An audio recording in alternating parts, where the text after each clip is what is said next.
हरे कृष्णा। प्रेम से बोलिए लक्ष्मीपति विष्णु भगवान की जय। श्री तुलसी शालीग्राम भगवान की जय। ओम नमः शिवाय। प्रिय भक्तगणों, आज कार्तिक माह कृष्ण पक्ष की रमा एकादशी का व्रत है। इसे रमा ग्यारस या धन देने वाली एकादशी के नाम से भी जाना जाता है। रमा का अर्थ है साक्षात माता लक्ष्मी। यह रमा एकादशी माता लक्ष्मी को परम प्रिय है। इस दिन भगवान विष्णु के पूर्णावतार श्री कृष्ण जी के केशव स्वरूप और माता लक्ष्मी की विशेष पूजा अर्चना की जाती है। इस व्रत को करने एवं व्रत कथा को सुनने मात्र से ही जन्म जन्मांतर की गरीबी समाप्त हो जाती है एवं कर्ज से मुक्ति मिलती है। ब्रह्म हत्या, गौ हत्या जैसे महापाप नष्ट हो जाते हैं। कामधेनु चिंतामणि के समान पुण्य फल की प्राप्ति होती है। साथ ही सुख समृद्धि मोक्ष मिलता है, ऐसा पद्म पुराण के उत्तरखंड में कहा गया है। तो आप सभी भक्तगण अपनी मनोकामना पूर्ति के लिए बड़े श्रद्धा तथा प्रसन्न चित मन से कमेंट में 11 बार जय श्री कृष्णा लक्ष्मी माता की जय जरूर लिखें और भागवत कृपा प्राप्त करने के लिए वीडियो को लाइक करके कथा का रसपान करें। एक बार समस्त एकादशी व्रत कथाओं का आनंद लेते हुए भाव विह्वल होकर अर्जुन ने भगवान श्री कृष्ण से कहा, हे मधुसूदन, अब आप मुझे कार्तिक माह के कृष्ण पक्ष की एकादशी की कथा सुनाइए। इस एकादशी का क्या नाम है तथा इसमें किस देवता का पूजन किया जाता है? इस एकादशी का व्रत करने से कौन से फल की प्राप्ति होती है? कृपा करके यह सब विधान पूर्वक कहिए। भगवान श्री कृष्ण ने मुस्कुराते हुए कहा, हे अर्जुन, कार्तिक माह के कृष्ण पक्ष की एकादशी का नाम रमा है। इसका व्रत करने से सभी पापों का शमन होता है। यह बड़े बड़े पापों का नाश करने वाली है तथा इस व्रत के प्रभाव से वैभव और अंत में मोक्ष की प्राप्ति होती है। अतः हे कुंती पुत्र, मैं तुमसे इसकी कथा कहता हूँ, ध्यान पूर्वक सुनो। पौराणिक काल में मुकुचुंद नाम का राजा राज करता था। इंद्र, वरुण, कुबेर, विभीषण आदि उसके मित्र थे। वह बड़ा सत्यवादी तथा विष्णु भक्त था। उसके राज्य में प्रजा बड़ी ही सुखी थी। उसकी चंद्रभागा नाम की एक कन्या थी जो कि पूर्व जन्म में नदी थी और भगवान की कृपा से वह राजा मुकुचुंद के बेटी के रूप में प्रकट हुई थी, जिसका विवाह उसने राजा चंद्रसेन के पुत्र शोभन से कर दिया। वह राजा एकादशी का व्रत बड़े ही नियम से करता था और उसके राज्य में सभी कठोरता से इस नियम का पालन करते थे। एक बार की बात है, शोभन अपने ससुराल आया हुआ था। वह कार्तिक का महीना था। उसी माह में महापुण्यदायी रमा एकादशी आ गई।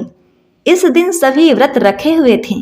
चंद्रभागा ने सोचा कि मेरे पति तो बड़े कमजोर हृदय के हैं, वे एकादशी का व्रत कैसे करेंगे, जबकि पिता के यहाँ तो सभी को व्रत करने की आज्ञा है। मेरा पति राज आज्ञा मानेगा तो बहुत कष्ट पाएगा। चंद्रभागा को जिस बात का डर था वही हुआ। राजा ने आदेश जारी कर दिया कि इस समय उसका दामाद राज में पधारा हुआ है, अतः सारी प्रजा विधि पूर्वक एकादशी का व्रत करे। जब दशमी आई तब राज्य में ढिढोरा पिटा दिया। उसे सुनकर शोभन अपनी पत्नी के पास गया और बोला, हे प्रिये, तुम मुझे कुछ उपाय बतलाओ, क्योंकि मैं उपवास नहीं कर सकता। यदि मैं उपवास करूंगा तो अवश्य ही मर जाऊंगा। पति की बात सुनकर चंद्रभागा ने कहा, हे स्वामी, मेरे पिता के राज्य में एकादशी के दिन कोई भी भोजन नहीं करता। यहाँ तक कि हाथी, घोड़ा, ऊंट, पशु आदि भी तिनका, अन्न, जल आदि ग्रहण नहीं करते। फिर भला मनुष्य कैसे भोजन कर सकते हैं? यदि आप उपवास नहीं कर सकते तो किसी दूसरे स्थान पर चले जाइए, क्योंकि यदि आप यहाँ पर रहेंगे तो आपको व्रत तो अवश्य ही करना पड़ेगा। पत्नी की बात सुनकर शोभन ने कहा, हे प्रिय, तुम्हारी राय उचित है, परंतु मैं व्रत करने के डर से किसी दूसरे स्थान पर नहीं जाऊंगा। अब मैं व्रत अवश्य ही करूंगा, परिणाम चाहे कुछ भी क्यों न हो। भाग्य में लिखे को भला कौन टाल सकता है। तब सभी के साथ शोभन ने भी एकादशी का व्रत किया और भूख और प्यास से अत्यंत व्याकुल हो गया। सूर्य नारायण भी अस्त हो गए। जागरण के लिए रात्रि भी आ गई। वह रात शोभन को असहनीय दुख देने वाली थी। दूसरे दिन सूर्योदय होने से पूर्व ही भूख प्यास के कारण शोभन के प्राण पखेरु उड़ गए। राजा ने शोभन के मृत शरीर को जल प्रवाह कर दिया और अपनी पुत्री को आज्ञा दे दी कि वह सती न हो और भगवान विष्णु की कृपा पर भरोसा रखे। चंद्रभागा अपने पिता की आज्ञा अनुसार सती नहीं हुई। वह अपने पिता के घर रहकर एकादशी का व्रत करने लगी। उधर रमा एकादशी के प्रभाव से शोभन को जल से निकाल लिया गया और भगवान विष्णु की कृपा से उसे मंदराचल पर्वत पर धन्य धान से परिपूर्ण तथा शत्रु रहित देवपुर नाम का एक उत्तम नगर प्राप्त हुआ। उसे वहां का राजा बना दिया गया। उसके महल में रत्न तथा स्वर्ण खंभे लगे हुए थे।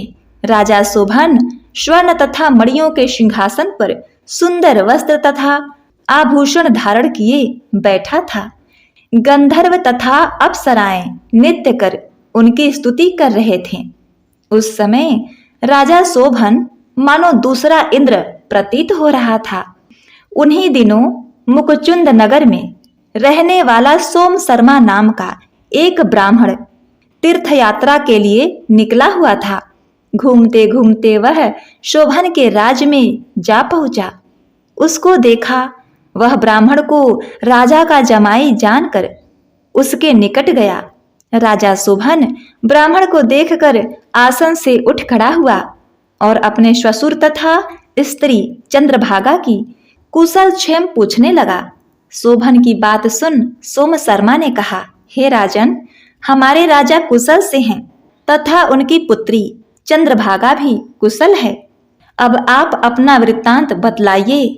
आपने तो रमा एकादशी के दिन अन्न जल ग्रहण न करने के कारण प्राण त्याग दिए थे।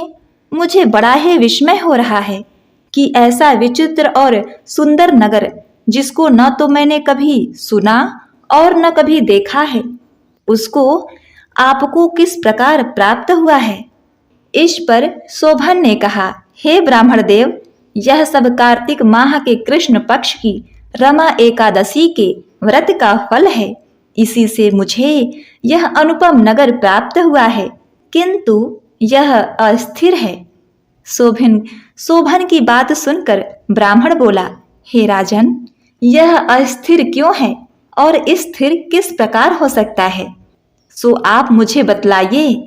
यदि इसे स्थिर करने के लिए मैं कुछ कर सकता तो यह उपाय मैं अवश्य ही करूंगा। राजा शोभन ने कहा, हे ब्राह्मण देव, मैंने वह व्रत विवश होकर तथा श्रद्धा रहित किया था। उसके प्रभाव से मुझे यह अस्थिर नगर प्राप्त हुआ। परंतु यदि तुम इस वृत्तांत को राजा मुकुचुंद की बेटी चंद्रप्रभा से कहोगे तो वह इसको स्थिर बना सकती है। राजा शोभन की बात सुनकर ब्राह्मण अपने नगर को लौट आया और उसने चंद्रभागा से सारा वृत्तांत कह सुनाया। इस पर राजकन्या चंद्रभागा बोली, हे ब्राह्मण देव, आप क्या वह सब दृश्य प्रत्यक्ष देखकर आए हैं या अपना स्वप्न कह रहे हैं। चंद्रभागा की बात सुनकर ब्राह्मण बोला, हे राजकन्या, मैंने तेरे पति शोभन तथा उसके नगर को प्रत्यक्ष देखा है, किंतु वह नगर अस्थिर है। तू कोई ऐसा उपाय कर जिससे वह स्थिर हो जाए। ब्राह्मण की बात सुनकर चंद्रभागा बोली, हे ब्राह्मण देव, आप मुझे उस नगर में ले चलिए। मैं अपने पति को देखना चाहती हूँ। मैं अपने व्रत के प्रभाव से उस नगर को स्थिर बना दूंगी। चंद्रभागा के वचनों को सुनकर वह ब्राह्मण उसे मंदराचल पर्वत के पास वामदेव के आश्रम में ले गया। वामदेव जी ने उसकी कथा को सुनकर चंद्रभागा का मंत्रों से अभिषेक किया। चंद्रभागा मंत्रों तथा व्रत के प्रभाव से दिव्य देह धारण करके पति के पास चली गई। शोभन ने अपनी पत्नी चंद्रभागा को देखकर उसे प्रसन्नता पूर्वक आसन पर अपने पास बैठा लिया। चंद्रभागा ने कहा, हे स्वामी, अब आप मेरे पुण्य को सुनिए। जब मैं अपने पिता के घर में 8 वर्ष की थी, तब से ही मैं सविधि एकादशी का व्रत कर रही हूँ। उन्हीं व्रतों के प्रभाव से आपका यह नगर स्थिर हो जाएगा और सभी कर्मों से परिपूर्ण होकर प्रलय के अंत तक स्थिर रहेगा। चंद्रभागा दिव्य स्वरूप धारण करके तथा दिव्य वस्त्रों अलंकारों से सजकर अपने पति के साथ सुखपूर्वक रहने लगी। अतः हे अर्जुन, यह मैंने रमा एकादशी का महालय कहा है। जो मनुष्य रमा एकादशी के व्रत को करते हैं, उसके सभी पाप नष्ट हो जाते हैं। जो मनुष्य रमा एकादशी का महालय सुनते हैं, वह अंत समय में विष्णु लोक को जाते हैं। भगवान श्री हरि बड़े दयालु और क्षमावान हैं। श्रद्धा पूर्वक या विवश होकर भी यदि कोई उनका पूजन या एकादशी व्रत करता है, तो वह उसे भी उत्तम फल प्रदान करते हैं। परंतु मनुष्य को चाहिए कि वह भगवान का पूजन पूरी श्रद्धा से करे। शोभन अपनी पत्नी द्वारा श्रद्धा पूर्वक किए गए एकादशी व्रतों के कारण अपने राज्य को स्थिर कर सका। ऐसी सुकर्मा पत्नी भगवान श्री हरि के कृपा से ही प्राप्त हो सकती है। तो बोलिए, ओम नमो भगवते वासुदेवाय नमः। प्रिय भक्तगणों, अब आप श्रवण करेंगे एकादशी के दिन सुनी जाने वाली एकादशी माता की कथा। यह कथा सुने बिना व्रत कथा अधूरी मानी जाती है, तो इसे पूरा अवश्य सुनिएगा। एक बार एक बूढ़ी माँ ने एकादशी का व्रत रखा। बड़ा ही भाव भक्ति से पूजा अर्चना की। उन्हें वृद्धावस्था में क्या बाधा थी, वो तो अपने पुत्र पौत्रों की सुख सुविधा के लिए व्रत किया करती थी। वे दिन भर तो जरा कठोर मन करके अपनी प्यास को रोके रहीं और दिन में ब्राह्मणों को मिट्टी के पात्र में भरकर पानी और ऋतु फल दान दिए। दोना भर भर के चीनी और दही वितरण किया। उन्हें गर्मी के कारण बहुत बेचैनी हो रही थी। इस कारण वे बहुत देर तक पानी में पड़ी रहीं, मुंह धोती रहीं। तब कहीं थोड़ा बहुत धैर्य बंध पाया। धूप तो तेज पड़ ही रही थी, इस कारण बार बार मुंह सूख रहा था। बहुत बेचैनी हो रही थी। एक तो बुढ़ापा और दूसरा यह भयंकर गर्मी। वृद्धावस्था की स्थिति तो कुछ दूसरे ही प्रकार की होती है। जैसे तैसे रो धो करके दिन कट पाया। अब पहाड़ सी रात सामने थी। उनका कटना बड़ा ही कठिन दिखाई दे रहा था। खटिया पर पड़े पड़े शांति नहीं मिल रही थी। वे बार बार करवट बदल रही थी। अनेक बार वे बाहर जाती और भीतर आती। उन्हें घर के अंदर शांति नहीं थी। वे खटिया पर पड़ी पड़ी एकादशी माता का स्मरण करती रहीं। वे कहती रहीं कि हे माता जी, आप मेरी लाज रखिएगा। आप ही मुझे शांति दे दीजिएगा, जिससे मैं यह व्रत कर सकूं और यह पहाड़ सी रात शांति पूर्वक व्यतीत हो सके। प्यास के कारण बूढ़ी माँ की बेचैनी तो बढ़ ही रही थी। उन्होंने धैर्य रखने का बहुत प्रयास किया, किंतु सहनशीलता की सीमा टूट गई और वे घबराकर एकदम चिल्ला उठी। बोली कि बचाओ बचाओ। अम्मा का चिल्लाना सुनकर परिवार भर के नर नारी, बच्चे और पड़ोसी एकत्रित होकर बूढ़ी अम्मा के खटिया के समीप पहुंच गए। सबने पूछा कि अम्मा, आपको क्या हुआ? आप क्यों चिल्ला रही हैं? आप इस वृद्धा अवस्था में यह कठिन व्रत क्यों कर रही हैं? अम्मा जी, शक्ति से ही भक्ति होती है। थोड़े ही देर में वे फिर से बोली कि अरे, मेरे प्राण निकले ही जा रहे हैं। मेरी छाती पर ठंडे पानी का घड़ा रख। अब नातियों ने दादी की छाती पर ठंडे पानी का पात्र रख दिया। तब उन्हें कहीं थोड़ा बहुत आराम मिला और थोड़ी देर के लिए उन्होंने अपनी आंखें बंद कर ली। अब एकादशी माता ने सोचा कि यह बूढ़ी अम्मा है तो बहुत कठोर, जरा जाकर उसकी परीक्षा लेनी चाहिए। वे आधी रात को मुर्गा बनकर टेर लगाने लगी। मुर्गा की आवाज सुनकर दादी जल्दी से उठी और बाहर जाकर आसमान की ओर देखा। किंतु आसमान में कहीं उन्हें प्रातःकालीन तारा नजर नहीं आया। वे सोचने लगी, यह मुर्गा क्यों और कैसे बोल गया। उन्हें प्यास तो लग ही रही थी, थोड़ा बहुत उनका मन भी विचलित हो गया था। अंत में उन्होंने दृढ़ निश्चय कर लिया कि मैं अब व्रत को पूर्ण करके ही छोड़ूंगी, चाहे भले ही मेरे प्राण क्यों न निकल जाएं। यह सोचकर फिर वे खटिया पर शिथिल होकर लेट गईं। थोड़ी देर में एकादशी माता ने उनकी फिर से परीक्षा लेनी चाहिए। एक छोटी सी बालिका एक गिलास में शरबत लेकर उनके सिरहाने आकर खड़ी हो गई और जोर से बोली, दादी जी, सवेरा हो गया है, आप हाथ मुंह धोकर शरबत पी लीजिए। पहले तो शरबत का गिलास देखकर उनका मन मचल उठा, किंतु अचानक व्रत का स्मरण हो आया और उन्होंने सोचा कि मैं किसी भी प्रकार से अभी शरबत नहीं पी सकती हूँ, और वे शांति पूर्वक अपनी खटिया पर लेट गईं। फिर थोड़ी ही देर में उन्हें ऐसा लगा जैसे किसी ने उन्हें पानी के कुएं में पलट दिया हो। वे बड़ी देर तक हाथ पैर चलाती रहीं, किंतु उन्होंने अपने मुंह में एक बूंद भी पानी जाने नहीं दिया। वे दृढ़ता पूर्वक अपना व्रत पालन करती रहीं। थोड़ी देर में न जाने कहां से सामने आग जलने लगी, जिससे भारी गर्मी बढ़ने लगी। प्यास के कारण प्राण निकलने लगे, किंतु बूढ़ी अम्मा का कुछ भी नहीं बिगड़ पाया। वे जहां की तहां मुस्कुराती हुई बैठी रहीं। थोड़ी ही देर में बाहर प्रकाश दिखाई देने लगा। ऐसा लगा जैसे सवेरा हो गया हो। बूढ़ी अम्मा ने जब बाहर निकलकर देखा तो समझ गई अभी सवेरा होने में 3-4 घंटे की देरी है। यह जानकर वे शांति पूर्वक इधर उधर घूमने लगी। फिर एकादशी माता यह बात अच्छी तरह से समझ गई कि यह बूढ़ी अम्मा किसी भी प्रकार से अपने व्रत से नहीं टल सकती है। वे उनके सत्य व्रत को अच्छी तरह से समझ गईं। अब सवेरा होते ही बूढ़ी माता ने स्नान किया, भगवान का पूजा पाठ किया, एकादशी की कथा सुनी, ब्राह्मणों को दक्षिणा देकर भोजन कराया। तब कहीं उन्होंने व्रत का पारण करके जल ग्रहण किया। कन्याओं को भोज कराने के बाद अम्मा ने स्वयं भोजन किया। उस श्रेष्ठ व्रत के प्रभाव से बूढ़ी अम्मा की आयु में वृद्धि हो गई। उनका घर परिवार हरा भरा हो गया। अब उनको कोई अभाव न रहा। वे हर तरह से सुख साधनों से संपन्न हो गईं। नाती नातिन से उनका घर भर गया और वे उसी दिन से 12 महीने की एकादशी का व्रत करने लगी। एकादशी माता के व्रत के प्रताप से इस संसार में हर प्रकार के सुख भोग कर अंत में वे वैकुंठ धाम को चली गई। जैसे एकादशी माता ने बूढ़ी माता और उनके परिवार को हरा भरा किया, ऐसे ही एकादशी माता हम सभी की मनोकामनाओं को पूर्ण करें। बोलिए श्री लक्ष्मी नारायण भगवान जी की जय। आज आप सुनेंगे एकादशी के व्रत में एकादशी माता की आरती।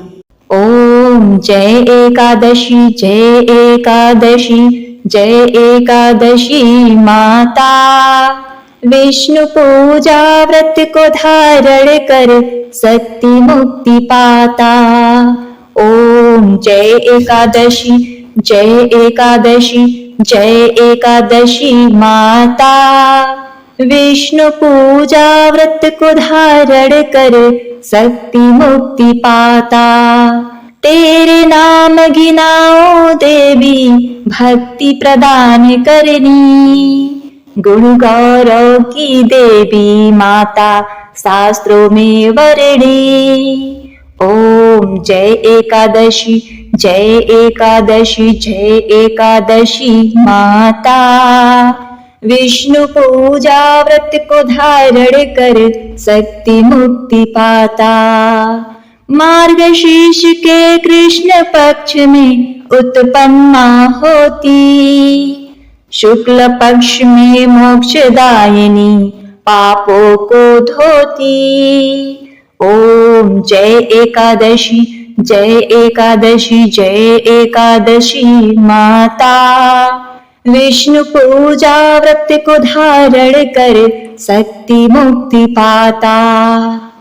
पौष मास के कृष्ण पक्ष को सफला नाम कहे, शुक्ल पक्ष में हो ये पुत्रदा आनंद अधिक रहे। ओम जय एकादशी, जय एकादशी, जय एकादशी माता। विष्णु पूजा व्रत को धारण कर शक्ति मुक्ति पाता। नाम सटतीला माघ मास में कृष्ण पक्ष आवे। शुक्ल पक्ष में जया कहावे, विजय सदा पावे। ओम जय एकादशी, जय एकादशी, जय एकादशी माता। विष्णु पूजा व्रत को धारण कर शक्ति मुक्ति पाता। विजया फाल्गुन कृष्ण पक्ष में शुक्ला आमल की। पाप मोचनी कृष्ण पक्ष में चैत्र मास बल की। ओम जय एकादशी, जय एकादशी, जय एकादशी माता। विष्णु पूजा व्रत को धारण कर शक्ति मुक्ति पाता। चैत्र शुक्ल में नाम कामदा धन देने वाली। नाम बरुथनी कृष्ण पक्ष में वैशाख माह वाली। ओम जय एकादशी, जय एकादशी, जय एकादशी माता।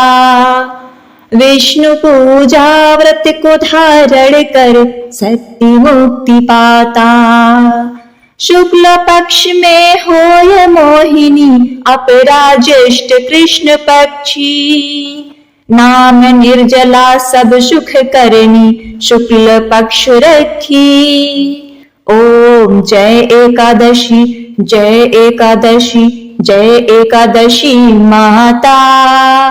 विष्णु पूजा व्रत को धारण कर शक्ति मुक्ति पाता। योगिनी नाम आषाढ़ मास में जानो कृष्ण पक्ष वरनी।